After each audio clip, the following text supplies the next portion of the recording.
L'union, la solidarité, la tolérance pour construire un PDCRDA fort et conquérant. Telles sont les aspirations du président du PDCRDA, Tidjam Thiam.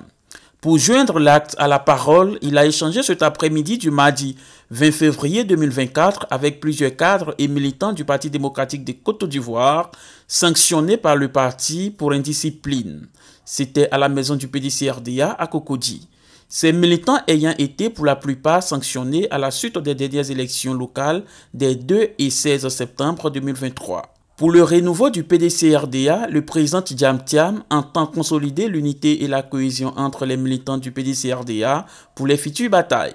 Comme je l'ai indiqué pendant la campagne et ensuite au moment de mon élection et depuis mon élection, l'union est indispensable.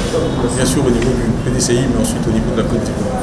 Donc c'était très important pour moi de recevoir ceux qui dans le passé ont été sanctionnés et qui ensuite ont été réhabilités par le congrès extraordinaire de Yamoussoukro et qui sont donc revenus à la maison, revenus au PDCI, qui n'ont jamais quitté et qui sont heureux aujourd'hui de s'engager dans toutes les actions du parti, sur toute l'étendue du territoire. Donc nous avons eu un dialogue franc, parce que je crois qu'à la base de toute action, il faut qu'il y ait du dialogue, il faut qu'il y ait de l'écoute.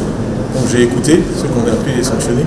Ils ont fait un certain nombre de remarques que j'ai bien l'intention de prendre en compte dans mon action et qui me sont très utiles. Donc nous nous sommes tous entendus sur l'importance du dialogue, l'importance de la solidarité, l'importance de l'union pour le parti. Et donc je leur souhaite plein succès dans leurs activités de militants pour le développement du PDCI et le bien-être de tous les Ivoiriens. Tout cela sera regardé au cas par cas, mais l'essentiel c'est que ce sont des militants du PDCI. Ils demeurent militants du PDCI et ils ont tous renouvelé leur engagement au service du parti.